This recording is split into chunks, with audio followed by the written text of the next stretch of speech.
Halo teman-teman semua, kita akan melanjutkan pembahasan dari video sebelumnya berkaitan dengan fungsi utilitas ya yang mengalami the law of diminishing marginal utility, sehingga kalau dulu konteksnya kita bicara bahwa pada titik tertentu jumlah barang itu akan penambahan jumlah barang akan mengurangi marginal utility. Nah, berarti dalam konteks saat ini adalah penambahan wealth pada titik tertentu akan mengurangi marginal utility. Ya, bukan berarti kepuasannya berkurang ya. Kepuasannya umumnya pasti bertambah kalau kekayaan itu meningkat. Oke.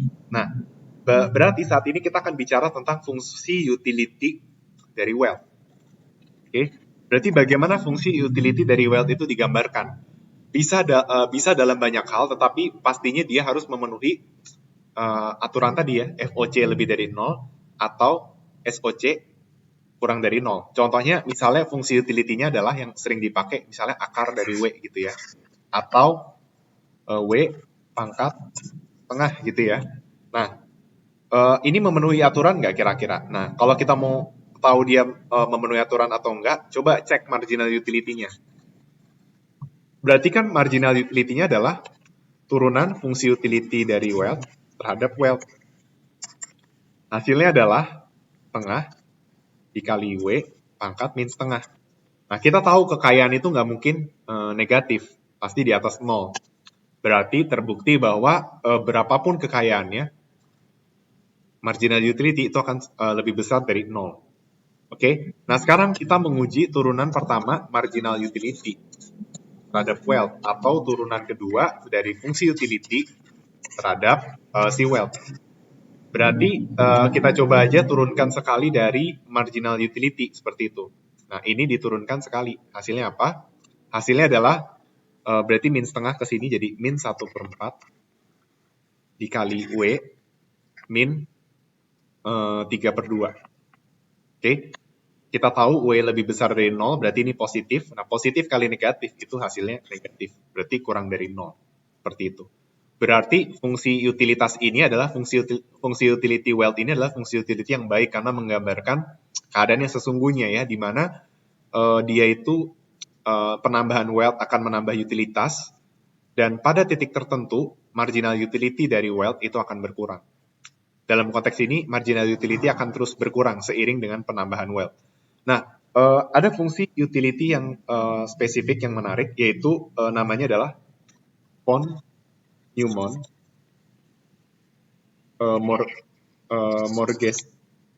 von Neumann Morgenstern utility function.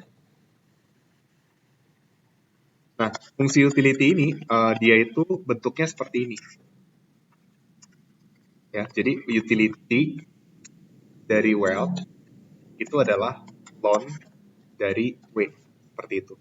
Oke. Jadi yang kita sebut dengan logarithmic utility function atau von Neumann N-nya 2 ya.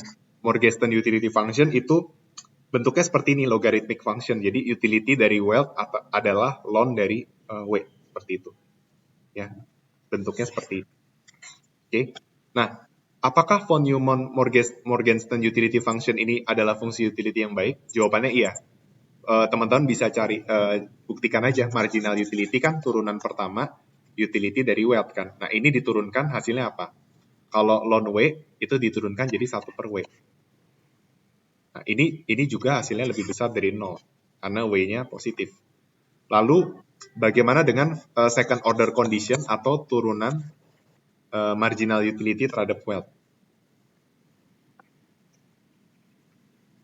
1/W diturunkan terhadap W. Berarti kan 1/W itu adalah W pangkat min 1 ya. Berarti W pangkat min 1 diturunkan jadi min W pangkat min 2. Nah, ini hasilnya kurang dari 0. Maka terbukti bahwa von Neumann Morgenstern utility function itu juga adalah fungsi utility yang baik seperti itu. Oke. Nah, jadi itu berkaitan dengan utility dari wealth function seperti itu. Oke.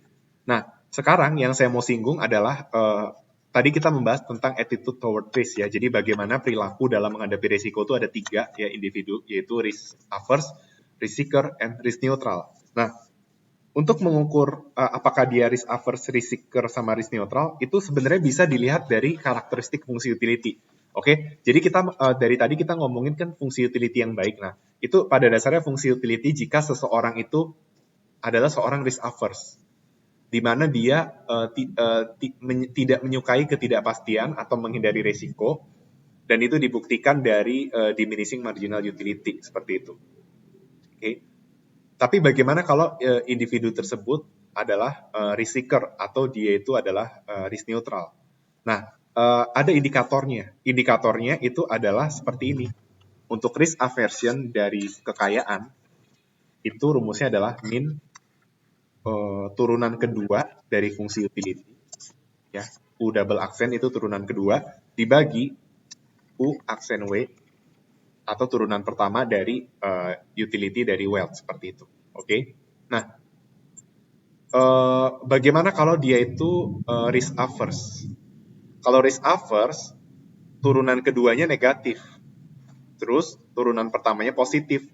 Berarti ketika RW lebih besar dari 0, maka dia adalah risk averse. Tapi kalau nanti risk seeker, itu kita bisa lihat bahwa fungsi utility-nya tidak seperti ini. Oke. Jadi nanti nilainya bisa kurang dari 0, ya kayaknya kurang dari 0 seperti itu, karena dia tidak memenuhi the law of diminishing MU. Oke. Nah, sekarang kita akan menghadapi, jadi kayak kita akan mencoba melihat aplikasi dari uncertainty, ya kan. Kalau dari tadi kita lebih bicara tentang attitude toward risk gitu ya. Nah, bagaimana aplikasinya dalam kehidupan nyata. Nah, aplikasinya dalam kehidupan nyata adalah itu untuk apa namanya, aplikasi dalam kehidupan nyata dalam mempelajari hal ini adalah berkaitan dengan insurance sebenarnya, ya. Jadi ini akan berguna saat misalnya melakukan asuransi, ya. Contohnya misalnya teman-teman melakukan asuransi terhadap apa gitu ya, terhadap rumah teman-teman atau terhadap mobil. Nah, itu akan berguna itu menghitung biaya premi seperti itu. Nah, kita sekarang bicara tentang fair insurance. Oke. Jadi ceritanya kita punya fungsi utility seperti von Neumann tadi, ya, di mana utility adalah loan dari wealth. Nah, sekarang kasusnya itu ceritanya ada orang yang mau, dia itu ceritanya punya kekayaan sebesar 100.000. Oke. Jadi wealth-nya sebesar 100.000. Tapi dari kekayaan sebesar 100.000 itu dia menghadapi resiko. Apa resikonya? Resikonya adalah ketika saya punya uang 100.000, saya ada kemungkinan kehilangan uang, ya. Bisa karena segala hal, bisa karena dicuri atau kita nggak, ya ceritanya apa ya? Oh ya, ceritanya dia bisa kehilangan handphone misalnya. Dan kalau terjadi, dia bakal kehilangan sebesar 20.000 ceritanya. Jadi dia punya probabilitas kehilangan 20.000. Di mana probabilitas dia kehilangan 20.000 itu sebesar 25%. Nah, berarti teman-teman bisa tahu dari informasi ini, kalau dikasih tahu bahwa probabilitas saya kehilangan 20.000 itu sebesar 25%. Berarti kemungkinan lain adalah tidak rugi sama sekali. Sebesar 100% dikurang 25%, berarti jawabannya adalah 25%. Nah, berarti langkah pertama, jadi ceritanya kita mau mencari fair insurance. Nanti akan saya jelaskan apa itu fair insurance. Tapi sebelumnya bisa nggak kita mencari expected utility dari kasus ini? Bisa. Nah, berarti caranya adalah kita membuat outcome 1 sama outcome 2. Kan ada dua kemungkinan nih di sini. Oke. Outcome pertama adalah dia tidak kehilangan uang sama sekali, atau berarti wealth-nya utuh 100.000. Dan itu probabilitasnya adalah 75%. Outcome kedua adalah kemungkinan dia kehilangan 20.000 atau wealth-nya menjadi 80.000. Berarti dia bakal kehilangan, probabilitas dia itu 25%. Dia dapat outcome 80.000 atau karena kehilangan 20.000. Nah, bagaimana kita mencari expected utility? Oke. Berarti caranya adalah expected utility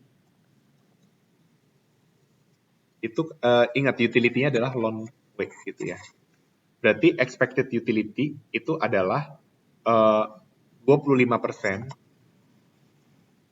berarti 25% kalau dia rugi dan 75% kalau dia untung. Berarti seperti ini nih, 0,75 utility ketika dia tidak rugi atau dia tetap wealth-nya 100.000, dan ketika berarti sisanya 25%, yaitu kehilangan 20.000 atau mendapatkan wealth sebesar 80.000. Nah, jadi kita cari dulu nih utility ketika wealth-nya 100.000 dan utility ketika wealth-nya 80.000. Ya udah, berarti tinggal expected utility adalah 0,75 dikali kan U itu adalah tadi ya loan dari W, berarti loan dari 100.000 ditambah 0,25 dikali loan 80.000. Nah, ternyata dapatlah hasilnya expected utility itu sama dengan berapa? Expected utility sama dengan nanti teman-teman bisa hitung, jawabannya adalah 11,714. Seperti itu. Oke. Jadi kekayaan dia 100.000 ya. Tapi kemungkinan dia kehilangan 20.000 itu adalah 25%. Sedangkan berarti kemungkinan dia nggak kehilangan uang sama sekali atau kekayaannya tetap utuh 100.000 itu sebesar 75%. Berarti expected utility-nya dia itu sebesar 11,45714. Seperti itu.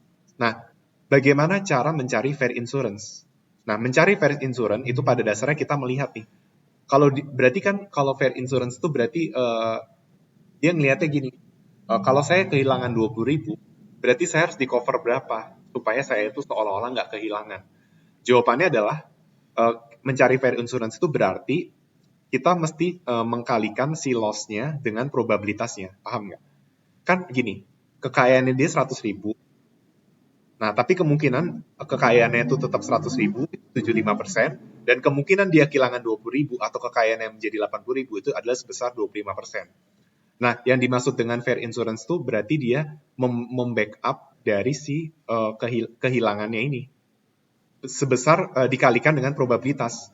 Karena gini, dia ada kemungkinan hilang 20.000, tapi kemungkinan dia hilang 20.000 itu adalah 25%. Berarti asuransi itu akan menanggung sebesar 20.000 dikali 25%. Maka kesimpulannya adalah fair insurance itu sebesar $5.000. Kenapa? Karena kan kemungkinan dia rugi 20.000, tapi kalau rugi 20.000 dan probabilitas ruginya 25%, berarti asuransi itu akan menanggung secara fair, yaitu 25% dikali 20.000. Jawabannya adalah 5.000. Maka 5.000 ini kita sebut dengan fair insurance. Oke. Nah, lalu apa impact-nya ketika dia ikut fair insurance? Dengan asumsi fungsi utility-nya itu sesuai dengan tadi ya, von Neumann itu memenuhi utility yang baik. Nah, berarti kita bisa lihat bahwa expected utility yang akan dia peroleh itu bukan seperti yang atas. Kalau yang atas itu kan berarti kalau dia nggak ikut asuransi, dia bakal kemungkinan dia rugi 25%, kalau nggak rugi 75%. Berarti expected utility 75% kalau dia nggak rugi, ditambah 25% kalau dia rugi. Nah, sekarang kalau dia ikut asuransi, berarti kan dia dipastikan kalau rugi pun asuransi bakal menanggungnya kan. Nah, masalahnya dia bayar premi sebesar 5.000. Nah, berarti kekayaan dia kan 100.000, ya kan? Berarti kalau dia ikutan asuransi, itu utility-nya dia adalah sebesar kalau weight-nya 95.000. Kenapa? Karena dia kan kalau ikut asuransi dia bayar 5.000, artinya mau dia kehilangan uang atau enggak, dia tetap bayar asuransi 5.000. Kalau dia nggak hilang uangnya, kekayaannya dia tetap 95.000. Kalau dia kehilangan kekayaannya sebesar 20.000 tadi, asuransi akan membackup-nya. Dan kekayaan dia tetap 95.000, paham nggak? Jadi kalau kan tadi outcome-nya 100.000 sama 80.000. Berarti kalau seandainya dia nggak kehilangan uang, dia cukup bayar preminya aja sebesar 5.000 fair insurance ini. Gitu. Tapi kalau dia kehilangan uang jadi wealth-nya 80.000, tenang aja, berarti si asuransi itu bakal membackup gitu. Membackup sebesar 20.000. Masalahnya kalau ikut asuransi itu mesti bayar 5.000. Nah, berarti kan baik untung maupun rugi sama-sama kekayaannya 95.000. Itulah sebabnya kenapa expected utility-nya adalah utility dari mempunyai kekayaan sebesar 95.000.